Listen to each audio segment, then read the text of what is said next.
8वां question देखिए, किसी थोक व्यापारी ने 1,50,000 करपात मूल्य के विद्युत उपकरण खरीदे एवं सभी उपकरण खुदरा व्यापारी को 1,80,000 करपात मूल्य पर बेचे। खुदरा व्यापारी ने भी वो सभी उपकरण ग्राहक को 2,20,000 करपात मूल्य पर बेचे तो 18% की दर से थोक तथा खुदरा। अब देखो इसमें क्या क्या निकालना, पहले देख लो क्या दिया है।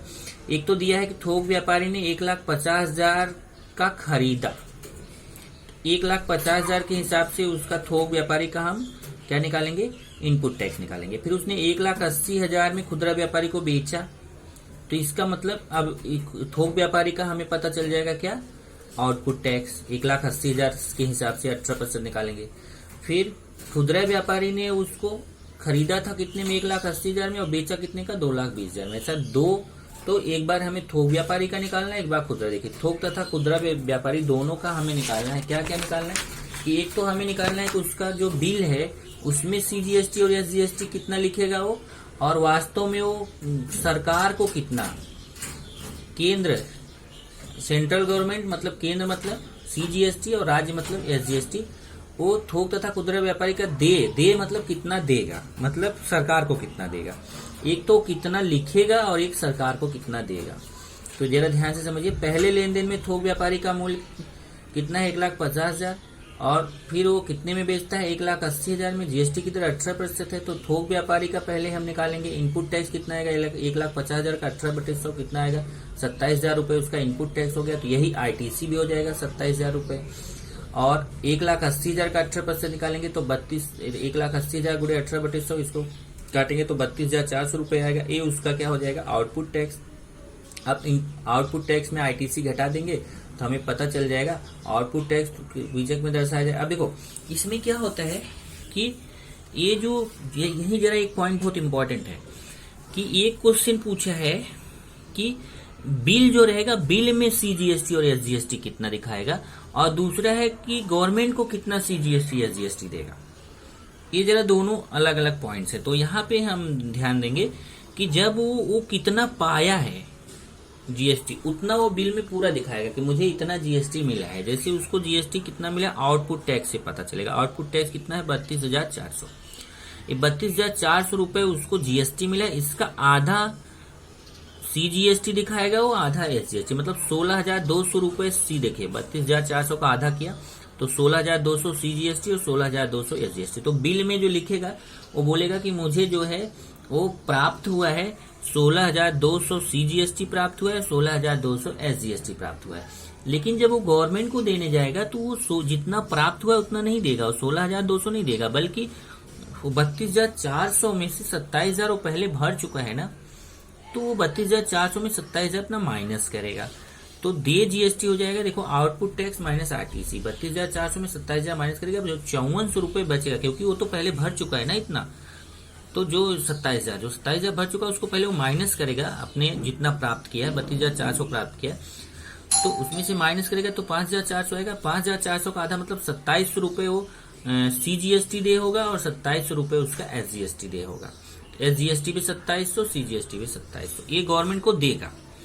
लेकिन एंट्री कितने का करेगा, 16,200, 16,200। सेम चीज थोक व्यापारी के लिए है। थोक व्यापारी को कितना, देखिए अभी ये तो थोक व्यापारी का हो गया। अब खुदरा व्यापारी का सेम तरीके से खुदरा व्यापारी क्या करता है, 1,80,000 का उसने निकाला था। देखिए 1,80,000 का कितना था, 32,400।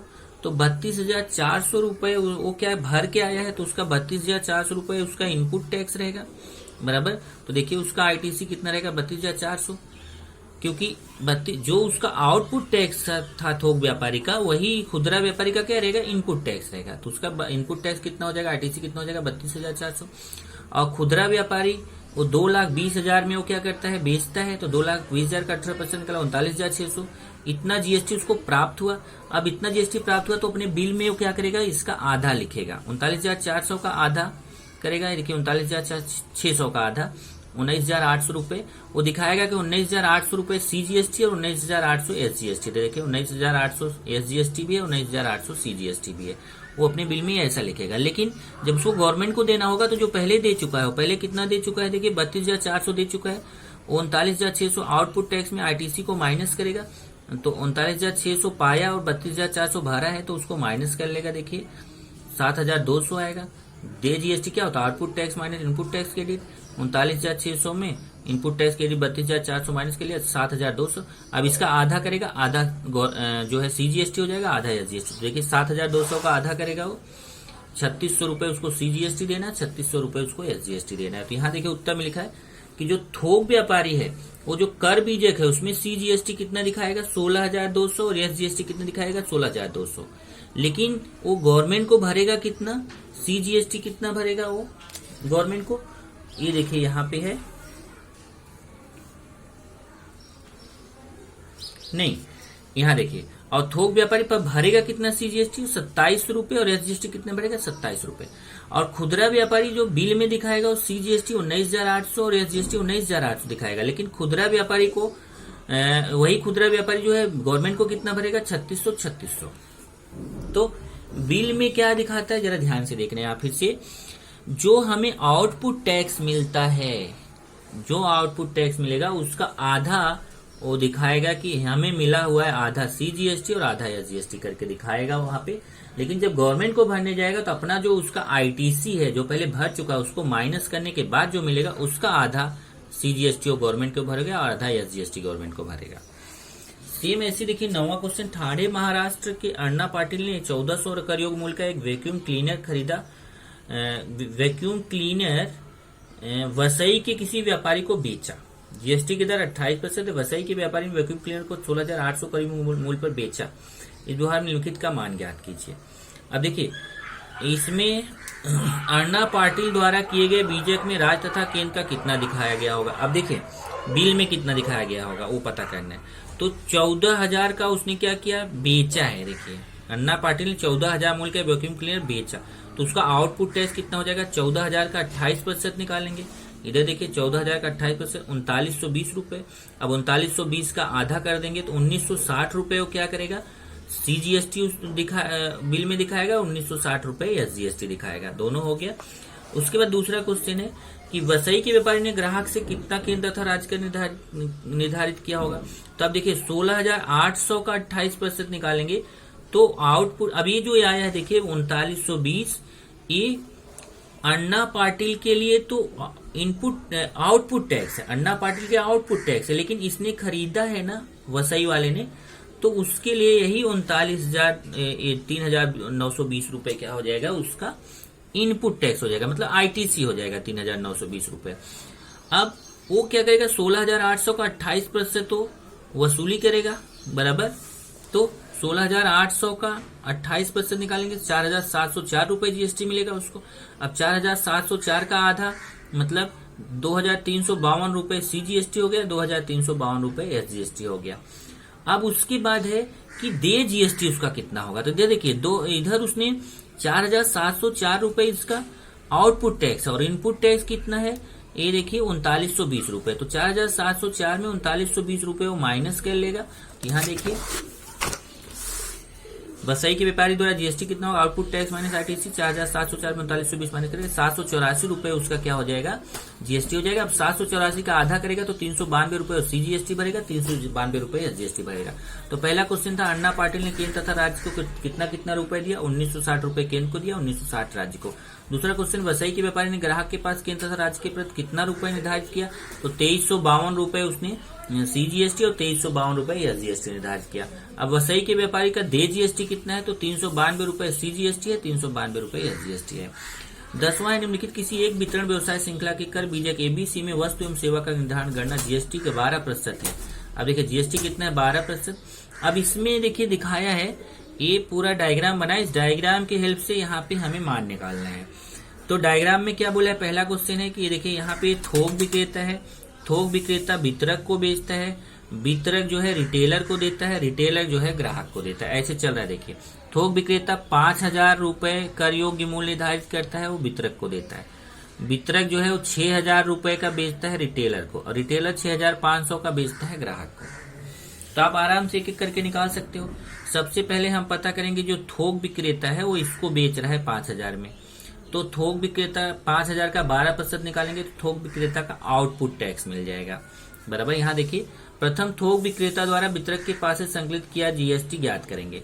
थोक विक्रेता ने 5,000 रुपए कर योग मूल्य 12% जीएसटी की दर से बेची है, इसलिए जीएसटी पर उसको आउटपुट टैक्स प्राप्त होगा, तो उसका आउटपुट टैक्स कितना हो जाएगा, 5,000 का 12% निकालेंगे, 600 रुपए उसका आउटपुट टैक्स हो जाएगा। अब जब 600 रुपए उसका आउटपुट टैक्स हो गया तो उसका 600 का आधा करेगा, 300 रुपए उसका सीजीएसटी हो जाएगा, 300 एसजीएसटी हो जाएगा। इधर देखिए सीजीएसटी जीएसटी का आधा होता है, 600 का आधा, 300 रुपए सीजीएसटी, 300 एसजीएसटी। अब उसका जो वहां पे बिल बनाएगा वो कैसे बनाएगा, देखिए व्यक्ति थोक विक्रेता, अब दे सीजीएसटी दे, मतलब अभी यहाँ पे ये बिल नहीं बनाना, बल्कि यहाँ पे गवर्नमेंट को क्या क्वेश्चन पूछा, देखिए थोक विक्रेता वितरक खुदरा व्यापारी ने सरकार को कितना दिया, वस्तु एवं सेवा कर का भुगतान कितना कितना किया, उसका विवरण पत्र तैयार कीजिए, मतलब उस गवर्नमेंट को कितना भर रहा है। तो अभी ये जो पाया है वो पूरा का पूरा गवर्नमेंट को भर देगा। तो इसमें कितना पाया, 600 रुपए जीएसटी पाया, जिसमें 300 सीजीएसटी है, 300 एसजीएसटी है। तो उसी का देखिए यहाँ बनाना है कि व्यक्ति कौन है, थोक विक्रेता है, सीजीएसटी कितना 300, एसजीएसटी कितना 300, कुल जीएसटी कितना है 600। तो गवर्नमेंट को 600 रुपए देगा, जिसमें 300 केंद्र सरकार को देगा, 300 राज्य सरकार को भेजेगा। अब ये क्या करता है, इसका काम खत्म हो गया। अब ये लेता है कौन, वितरक क्या करेगा, वो पहले से ही इसको जब लिया 5,000 का खरीदा तो उसने 600 रुपए जीएसटी भर दिया है, देखिए। तो यही 600 रुपए उसका आईटीसी हो जाएगा, ये देखिए। अब उसका वितरक का आईटीसी कितना हो गया, 600 रुपए। अब वो क्या कितने में बेच रहा है, 6,000, तो 6,000 का 12% निकालेगा, 6,000 का 12% कितना, 720 रुपए हो गया। तो 720 रुपए उसका क्या हो गया, ये उसको जीएसटी प्राप्त हुआ है, उसका आउटपुट टैक्स हो गया। अब आउटपुट टैक्स में ये आईटीसी को माइनस करेगा, 720 में 600 माइनस करेगा, 120 रुपए हो गया उसका जीएसटी। अब उसका आधा करेगा, 60 रुपए सीजीएसटी होगा, 60 रुपए एसजीएसटी, मतलब वो गवर्नमेंट को जो भरेगा 60 रुपए सीजीएसटी भरेगा, 60 रुपए एसजीएसटी, मतलब टोटल 120 रुपए जीएसटी भरेगा। तो यहाँ देखिए व्यक्ति कौन है, वितरक, सीजीएसटी 60 रुपए, एसजीएसटी 60 रुपए, और कितने रुपए कुल जीएसटी भरा, 120 रुपए। अब आ जाइए यहाँ से एक रिटेलर के पास। अब रिटेलर क्या करेगा, ये देखिए 6,000 रुपए का खरीदा था, तो उसने 6,000 का 12% 720 रुपए उसका आईटीसी हो जाएगा, क्योंकि उसने 720 रुपए भर के तब खरीदा था। तो इसका आईटीसी कितना हो गया, 720 रुपए। अब ये क्या करेगा, ये इसको 6,500 में बेचेगा, तो 6,500 का 12% निकालेंगे तो 780 रुपए में बेचा। अब ये इसका 780 रुपए में बेचा नहीं, 780 रुपए उसका आउटपुट टैक्स हो गया। अब आईटीसी कितना था, 720, आउटपुट टैक्स 780, 780 में 720 माइनस करेंगे तो कितना आएगा, 60 रुपए। 60 रुपए उसका क्या हो जाएगा, जीएसटी। अब 60 का आधा करेंगे तो 30 रुपए सीजीएसटी होगा, 30 रुपए एसजीएसटी होगा। ये देखिए यहाँ पे आगे ये बनाया है, इसमें देखिए कुल 60 रुपए हुआ, आउटपुट टैक्स में आईटीसी माइनस किया 60, 60 का आधा किया 30 रुपए सीजीएसटी, 30 रुपए एसजीएसटी। यहाँ देखिए व्यक्ति कौन है, खुदरा व्यापारी। अब यहाँ पे थोड़ा सा उसने बनाते समय अलग टाइप से लिखा है, यहाँ पे एक काम करो, ये तो थोक विक्रेता सही लिखा है यहाँ, ये देखिए इस वाले बॉक्स में थोक विक्रेता सही है, क्योंकि पहला वाला कौन है, थोक विक्रेता। दूसरा वितरक है, तो यहाँ पे दूसरा भी सही लिखा है, वितरक। और तीसरा जो है ना वो रिटेलर है, और यहाँ इसने रिटेलर की जगह यहाँ थोड़ा गलत लिख दिया, यहाँ खुदरा व्यापारी लिख दिया। तो यहाँ पे क्या लिखना, रिटेलर।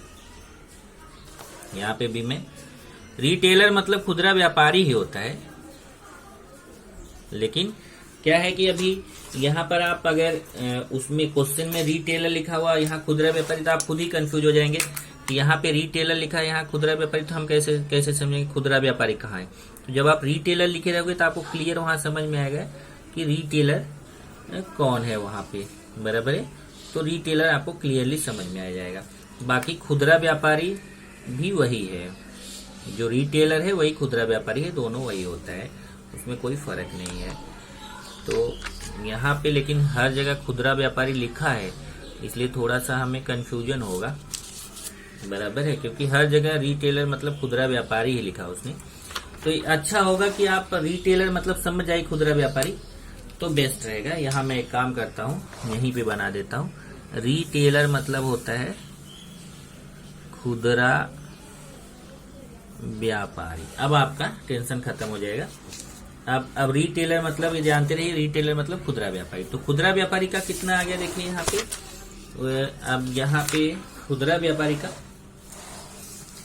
780 रुपए था, देखिए 780 रुपए। अब 780 में 720 माइनस किया, कितना है 60, तो 60 का आधा कर देंगे यहाँ पे। अब जब 60 का आधा करेंगे तो वहां पे हमें पता चल जाएगा कि उसको कितना मिलेगा। तो यहाँ पे मैं लिख देता हूँ खुदरा व्यापारी का,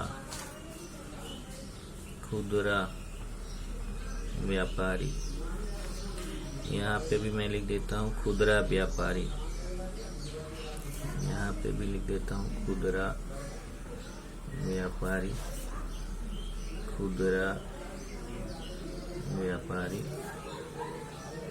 खुदरा व्यापारी, क्योंकि खुदरा व्यापारी रिटेलर दोनों की होता है। तो देखिए, तो 60 रुपए हुआ, 60 का आधा किया कितना हुआ 30 रुपए, तो 30 रुपए देखिए 30 रुपए उसका CGST हो जाएगा, 30 रुपए SGST हो जाएगा और कुल दे GST 30 60 हो जाएगा। उसी को यहाँ देखिए पूरा अलग से उत्तर में बना दिया कि थोक विक्रेता कितना CGST भरा, कितना SGST, कितना GST, वितरक कितना भरा, खुदरा व्यापारी कितना भरा और कुल कितना हो गया। अब एक क्वेश्चन और लास्ट में पूछा है, जरा उसको देखिए। एक क्वेश्चन पूछा है अंत में ग्राहक को वह कितने में मिलेगा। देखिए 6,500 रुपए उसने निर्धारित किया।